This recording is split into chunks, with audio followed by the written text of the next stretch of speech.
ಓಂ ನಮೋ ಭಗವತೆ ವಾಸುದೇವ. ನಮಸ್ತೆ ಫ್ರೆಂಡ್ಸ್, ನಾನು ಕೃಷ್ಣ ಮಾತಾಡೋದು. ಇವತ್ತು ನಮ್ಮ ವಾಸ್ತುಶಾಸ್ತ್ರದಲ್ಲಿ ವಾಯುವ್ಯ ದಿಕ್ಕಿನ ಬಗ್ಗೆ ಕೆಲವೊಂದು ಇಂಪಾರ್ಟೆಂಟ್ ಟಿಪ್ಸು ಕೊಡ್ತಾ ಹೋಗ್ತೀನಿ. ಅದಕ್ಕಿಂತ ಮುಂಚೆ ನನ್ನ ಹಳೆ ಎಪಿಸೋಡಲ್ಲಿ ಈಶಾನ್ಯ, ಆಗ್ನೇಯ ಮತ್ತು ನೈಋತ್ಯದ ಭಾಗದಲ್ಲಿ ಏನಿರಬೇಕು ಏನಿರಬಾರ್ದು ಅನ್ನೋದು ನಿಮಗೆ ತಿಳಿಸ್ಕೊಟ್ಟಿದೆ. ಮತ್ತು ಸಣ್ಣ ರೆಮಿಡಿ, ಸೂಕ್ತ ಪರಿಹಾರನೂ ತಿಳಿಸ್ಕೊಟ್ಟಿದ್ದೀನಿ. ನೀವು ಜಸ್ಟ್ ಅದನ್ನು ಫಾಲೋ ಅಪ್ ಮಾಡಿಕೊಂಡ್ರೆ ಸಾಕು. ಇವತ್ತು ವಾಯುವ್ಯ ಭಾಗದಲ್ಲಿ ಏನಿರಬೇಕು ಮತ್ತು ಏನಿರಬಾರ್ದು. ಮೊದಲನೇದಾಗಿ ನಮಗೆ ಹಾಲ್ ಬಂದರೆ ಚೆನ್ನಾಗೇ ಇರುತ್ತೆ. ವಾಯುವ್ಯ ಭಾಗದಲ್ಲಿ ಈಶಾನ್ಯದಲ್ಲೂ ಹಾಲ್ ಇರ್ಬೋದು, ವಾಯುವ್ಯ ಭಾಗದಲ್ಲೂ ಹಾಲ್ ಬಂದರೆ ಯಾವುದೇ ರೀತಿ ಪ್ರಾಬ್ಲಮ್ ಇಲ್ಲ. ಎರಡನೇದಾಗಿ ಅಡುಗೆ ಮನೆ. ನಮಗೆ ಆಗ್ನೇಯದಲ್ಲಿ ಏನಾದರೂ ಅಡುಗೆ ಮನೆ ರೋಡ್ ಬಂದರೆ, ರೋಡು ಅಂದರೆ ನಿಮ್ಗೆ ಎಂಟ್ರೆನ್ಸ್, ಈಗ ದಕ್ಷಿಣದಲ್ಲಿ ನಿಮ್ಗೆ ಏನಾದರೂ ಸೈಟ್ ಸಿಕ್ಕಿದೆ ಅಂದರೆ ನೀವು ಎಂಟ್ರೆನ್ಸು ಆಗ್ನೇಯದಲ್ಲೇ ಬರಬೇಕಾಗುತ್ತೆ. ವಾಯುವ್ಯದಲ್ಲಿ ಅಡುಗೆ ಮನೆ ಇಟ್ಕೋಬೇಕಾಗುತ್ತೆ.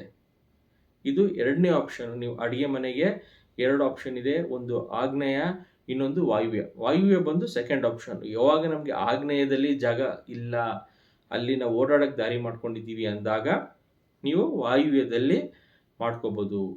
ಮೂರನೇದು ತುಂಬ ಇಂಪಾರ್ಟೆಂಟ್ ಏನಪ್ಪ ಅಂದರೆ, ಯಾರು ಮಹಿಳೆಯರು ಮದುವೆ ಆಗಿಲ್ಲ, ಹೆಣ್ಣು ಮಕ್ಕಳಿಗೆ, ಅವರು ವಾಯುವ್ಯ ಜಾಗದಲ್ಲಿ ಮಾಡಿಕೊಂಡ್ರೆ ಶೀಘ್ರ ಮದುವೆ ಆಗುವಂಥದ್ದು. ಎಷ್ಟೋ ವರ್ಷ ಪ್ರಪೋಸಲ್ಸ್ ಬರ್ತಾ ಇದೆ, ಕಟ್ ಆಗ್ತಾ ಇದೆ, ಸರಿಯಾಗಿ ಮ್ಯಾಚ್ ಆಗ್ತಾ ಇಲ್ಲ. ಈ ರೀತಿ ಇರೋರು, ಒಂದು ನಮಗೆ ದಶಾಭುಕ್ತಿ ಅಂತ ನೋಡ್ತೀವಿ, ಅಲ್ಲೂ ಸ್ವಲ್ಪ ಸ್ಟ್ರಾಂಗ್ ಆಗಿದೆ, ಬಟ್ ಆದರೂ ಆಗ್ತಾ ಇಲ್ಲ. ಸ್ವಲ್ಪ ವಾಸ್ತು ಕರೆಕ್ಷನ್ಸ್ ಇರುತ್ತೆ ಮನೆಯಲ್ಲಿ. ಸೊ ನೀವು ಮಲಗೋದ್ರಿಂದನೂ ನಿಮ್ಗೆ ಬೇಗ ವಿವಾಹಕ್ಕೆ ಸ್ವಲ್ಪ ಅನುಕೂಲ ಮಾಡಿಕೊಡುತ್ತೆ ವಾಸ್ತು. ಮತ್ತು ಏನು ಇರಬಾರ್ದಪ್ಪ ಅಂದರೆ, ಮೇಯ್ನಾಗಿ ಮೇನ್ ಡೋರ್ ಇರಬಾರ್ದು. ಮೇನ್ ಡೋರ್ ಎಲ್ಲಿ ಇರಬಾರ್ದು? ಉತ್ತರ ವಾಯುವ್ಯದಲ್ಲಿ ಮೇನ್ ಡೋರ್ ಇರಬಾರ್ದು. ನಿಮ್ಗೇನಾದ್ರು ಪಶ್ಚಿಮಕ್ಕೆ ಸೈಡ್ ಸಿಕ್ಕಿದೆ, ಪಶ್ಚಿಮದಲ್ಲಿ ರೋಡ್ ಇದೆ ಅಂದರೆ ಖಂಡಿತ ನೀವು ಪಶ್ಚಿಮ ವಾಯುವ್ಯದಲ್ಲಿ ಮೇನ್ ಡೋರ್ ಇಟ್ಕೊಂಡ್ರೆ ಯಾವುದೇ ರೀತಿ ಪ್ರಾಬ್ಲಮ್ ಇಲ್ಲ. ಈಗ ಏನು ಮಾಡ್ತಾರೆ, ನಮಗೆ ನಾರ್ತ್ ಫೇಸಿಂಗಲ್ಲಿ ಡೋರ್ ಇಟ್ಬಿಡೋಣ ಅಂತ ಅಂದ್ಕೊಳ್ತಾರೆ. ಉತ್ತರ ವಾಯುವ್ಯದಲ್ಲಿ ಡೋರ್ ಇಟ್ಬಿಡ್ತಾರೆ. ಉತ್ತರ ವಾಯುವ್ಯದಲ್ಲಿ ಡೋರ್ ಇಟ್ಟಾಗ ಏನಾಗುತ್ತೆ, ಅದು ವಾಸ್ತುಕ್ಕೆ ವಿರುದ್ಧವಾದದ್ದು, ವಾಸ್ತು ದೋಷ ಅಲ್ಲಿಂದ ಪ್ರಾರಂಭ ಆಗುತ್ತೆ.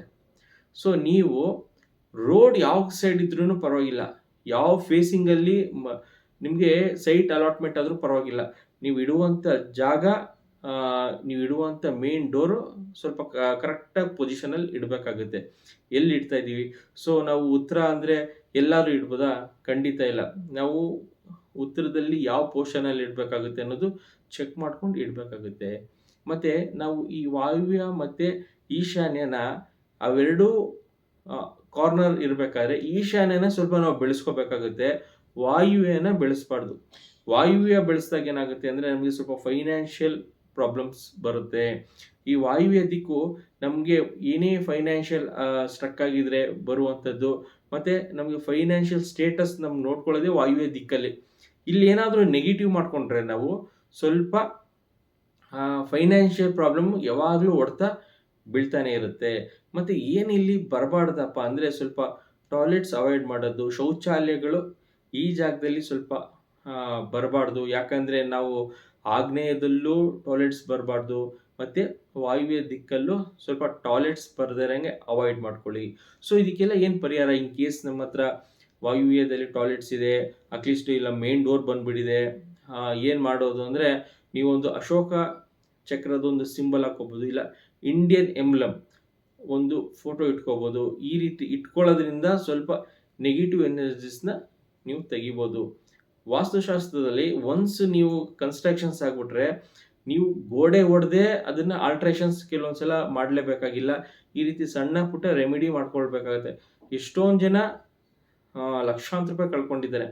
ಗೋಡೆ ಹೊಡೆಯೋದು, ಮತ್ತೆ ಕನ್ಸ್ಟ್ರಕ್ಷನ್ಸ್ ಮಾಡೋದು, ಮತ್ತು ಕಟ್ಟಬೇಕಾದ್ರೆ ಒಂದು 1000 ಸಲ ಯೋಚನೆ ಮಾಡಿ ಕಟ್ಟಿ ಅಂತ ನಾನು ಹೇಳ್ತೀನಿ. ಸ್ಟೆಪ್ ಯಾವುದೇ ರೀತಿ ಆ ಥರ ಇಲ್ಲ. ಫಸ್ಟು ಬೇಸಿಕ್ ಪ್ರಿನ್ಸಿಪಲ್ಸ್ ನೋಡಿ. ನಿಮ್ಮ ಜಾತಕದಲ್ಲಿ ಅದು ಸರಿ ಇಲ್ಲ, ಇದು ಸರಿ ಇಲ್ಲ ಅಂದರೆ ಅದು ಯಾರಿಗೂ ಗೊತ್ತಾಗಲ್ಲ. ಇದು ವಾಸ್ತು ಅನ್ನೋದು ಯೂನಿವರ್ಸಲ್ ಕಾನ್ಸೆಪ್ಟು.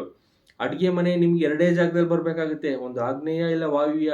ನಿಮಗೆ ಹಾಲು ಒಂದು ಎರಡೇ ಜಾಗದಲ್ಲಿ ಬರಬೇಕಾಗುತ್ತೆ, ವಾಯುವ್ಯ ಇಲ್ಲದ್ರೆ ಈಶಾನ್ಯ. ಮತ್ತು ಎಲ್ಲೆಲ್ಲೋ ಏನೇನೋ ಬರೋಂಗಿಲ್ಲ, ಅದೆಲ್ಲ ಫಿಕ್ಸ್ಡ್ ಆಗಿರುತ್ತೆ, ಎಲ್ರಿಗೂ ಗೊತ್ತಿರುತ್ತೆ. ಸೊ ಇಲ್ಲಿ ಏನಾಗುತ್ತೆ ಅಂದರೆ, ನಿಮಗೆ ಕಟ್ಟುವಂಥ ಮೇಸ್ತ್ರಿನೋ ಇಂಜಿನಿಯರ್ಸೋ ನಿಮಗೆ ದಿಕ್ ತಪ್ಪಿಸ್ತಾರೆ. ಅದನ್ನೆಲ್ಲ ಯಾಕೆ ಸರ್ ನೋಡ್ತೀರಾ ಅಂತ. ಯಾವಾಗ ನೀವು ಸಮಸ್ಯೆಗೆ ಒಳಗಾಗ್ತೀರಾ, ನಿಮಗೆ ಒಂದು ಮೆಂಟಲ್ ಸ್ಟ್ರೆಸ್ ಬರುವಂಥದ್ದು, ಫೈನಾನ್ಷಿಯಲ್ ಲಾಸು, ದುಡ್ಡಿನ ಕೊರತೆ, ಅಭಾವ ಈ ರೀತಿ ಬಂದಾಗ ಅವತ್ತು ನೀವು ವಾಸ್ತು ಕನ್ಸಲ್ಟೇಷನ್ಸ್‌ಗೆ ಹೋಗ್ತೀರಾ. ಅವತ್ತು ಎಷ್ಟೊಂದು ಜನ ನಿಮ್ಗೇನು ಹೇಳ್ತಾರೆ, ಇಲ್ಲ ಇದನ್ನ ಡೆಮಾಲಿಷ್ ಮಾಡಿ, ಈ ಗೋಡೆ ಹೊಡೀರಿ, ಅಲ್ಲಿ ಹೊಡೀರಿ ಅಂತ ನಿಮಗೆ ದಿಕ್ ತಪ್ಪಿಸ್ತಾರೆ.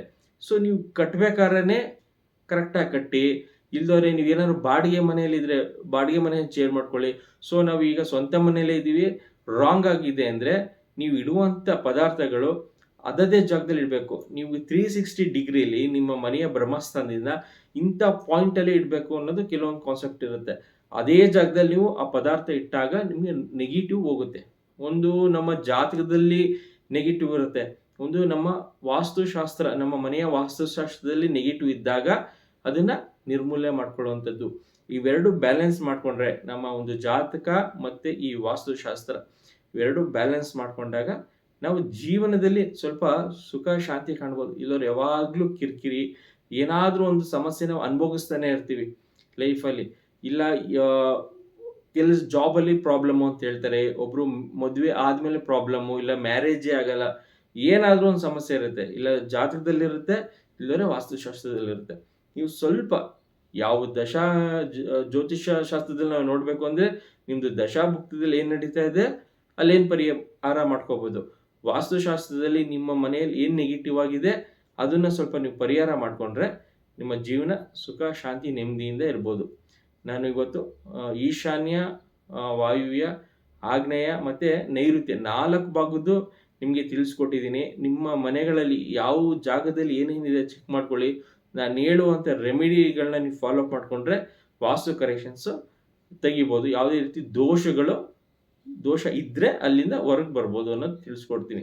ನೆಕ್ಸ್ಟ್ ಎಪಿಸೋಡ್ಗಳಲ್ಲಿ ನಾನು ಇನ್ನೂ ಹೆಚ್ಚಿನ ಮಾಹಿತಿ ವಾಸ್ತುಶಾಸ್ತ್ರ ಕೊಡ್ತಾ ಇರ್ತೀನಿ. ನೀವು ಯಾರಿಗಾರು ಈ ರೀತಿ ಪ್ರಾಬ್ಲಮ್ ಇದ್ದವ್ರಿಗೆ, ನಿಮ್ಮ ಮನೇಲಿರ್ಬೋದು, ನಿಮ್ಮ ಫ್ರೆಂಡ್ಸ್ ಮನೇಲಿರ್ಬೋದು, ಈ ರೀತಿ ಪ್ರಾಬ್ಲಮ್ ಇದ್ದರೆ ನನ್ನ ವಿಡಿಯೋನ ಕಳಿಸಿ ಅವ್ರಿಗೂ ಸ್ವಲ್ಪ ಅರ್ಥ ಆಗಲಿ. Thank you.